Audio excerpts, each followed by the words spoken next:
Cornebidouille. Quand il était petit, Pierre ne voulait pas manger sa soupe. Et ça faisait des tas d'histoires. Ça faisait des histoires avec sa mère. Pierre, mange ta soupe.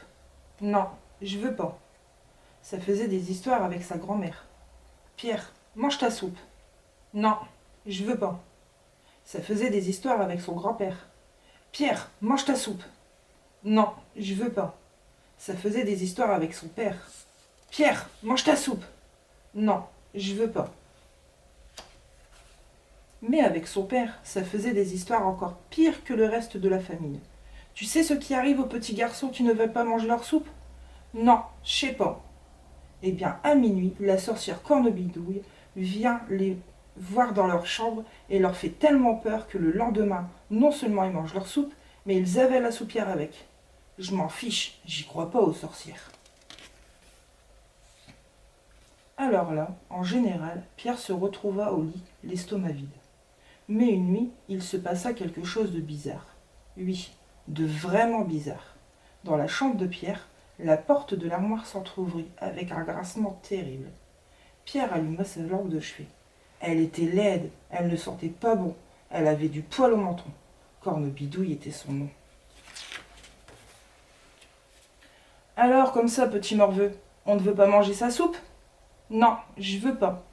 Et tu sais ce que je leur fais, moi, aux loustiques dans ton genre? Ouais, papa me l'a dit tout à l'heure. Mais je m'en fiche, j'ai même pas peur.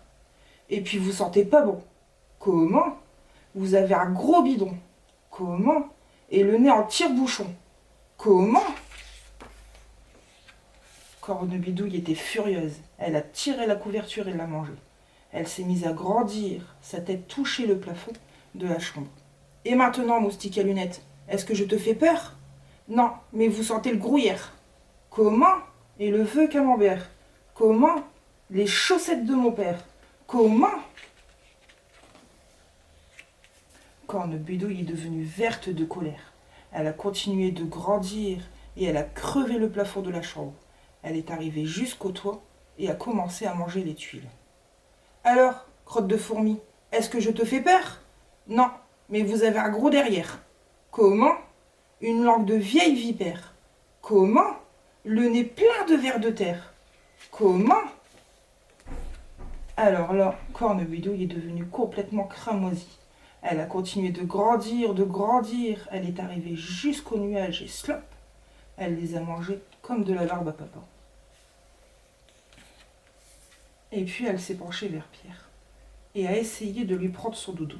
Mais Pierre lui dit: Stop doudou, stop sorcière, pas mon doudou. Ha ha ha, tu fais moi le fier. Eh bien, si tu ne manges pas ta soupe, je mange ton doudou. Mais sorcière, j'ai caché ma cuillère. Et où est-elle, cette cuillère? Au fond de ma chaussette, mais je n'arrive pas à l'attraper. Il faudrait quelqu'un de vraiment petit pour aller la chercher. De petit?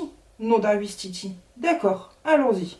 Et Cornebidouille a commencé à rétrécir. Mais je ne vois rien. Elle doit être tout au fond. Foi de Cornebidouille, elle ne m'échappera pas. Voyons. C'est qu'il fait noir là-dedans. Nom d'un caramel mou. Mais où est-elle, cette cuillère? Encore un peu plus loin, madame la sorcière. Un peu plus loin.